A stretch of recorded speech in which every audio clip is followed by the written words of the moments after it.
President Woodrow Wilson's 14 points.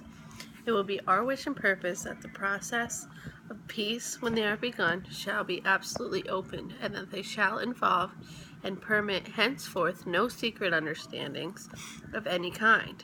The day of conquest and the day of conquest and aggrandizement is gone by, so is also the day of secret covenants entered into the interest of particular governments, and likely at some unlooked for moment to obsess the peace of the world.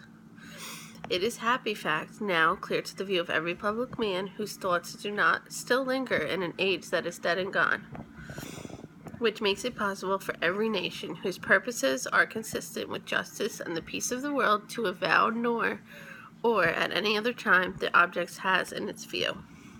We entered this war because violations of right had occurred, which touched us to the quick and made the life of our own people impossible, unless they were corrected and the world secure once and for all against their recurrence. What we demand in this war, therefore, is nothing peculiar to ourselves. It is that the world be made fit and safe to live in, and particularly that it be made safe for every peace-loving nation which, like our own, wishes to live its own life, determine its own institutions, be assured of justice and fair dealing by other peoples of the world as against force and selfish aggression. All the people of the world are, in effect, partners in this interest, and for our own part, we see very clearly that the peoples of the world are, in effect, the programs of the world's peace, therefore, is our program, and that program, the only possible program as we see it, is this.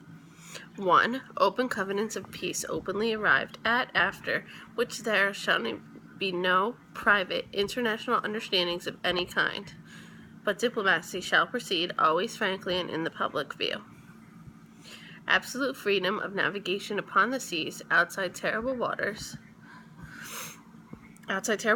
alike in peace and in war, except as the seas may be closed in whole or in part by international action for the enforcement of international covenants.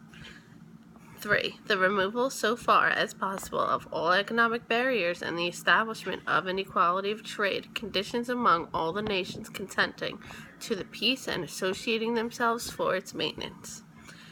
4. Adequate guarantee is given and taken that national armaments will be reduced to the lowest point consistent with domestic safety. 5. A free, open-minded, and absolutely impartial adjustment of all colonial claims based upon a strict observation of the principle that in determining all such questions of sovereignty and the interests of the populations concerned must have equal weight with the equitable claims of the government whose title is to be determined. 6. The evacuation of all Russian territory and such settlement of all questions affecting Russia as will secure the best and freest cooperation of other nations of the world in obtaining for her unhampered and embarrassed opportunity for the independent determination of her own political development. 7. Belgium, the whole world will agree, must be evacuated and restored without any attempt to limit the sovereignty which she enjoys in common with all other free nations. 8. All French territories should be freed and invaded, portions restored, and the wrong done to France by Prussia in 1871 in the matter of Alsace-Lorraine, which has unsettled the peace of the world for nearly 50 years, should be righted. 9. A readjustment of the frontiers of Italy should be effected along clearly recognizable lines of nationality. 10. The peoples of Austria-Hungary, whose place among the nations we wish to see safeguarded and assured, should be accorded the freest opportunity to autonomous development. 11. Romania, Siberia, and Montenegro should be evacuated, occupied territories restored. Serbia accorded free and secure access to the sea. 12. The Turkish portion of the present Ottoman Empire should be assured a secure sovereignty, but the other nationalities which are now under Turkish rule should be assured an undoubted security of life. 13. An independent Polish state should be erected, which should include territories inhabited by indisputed indisputably Polish populations, which should be assured of free and secure access to the sea.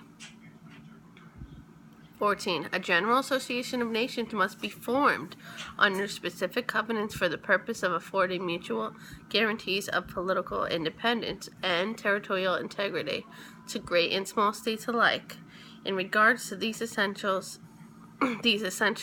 ratifications of wrong and assertions of right, we feel ourselves to be intimate partners of all the governments and peoples associated together against the imperialists. We stand together until the end.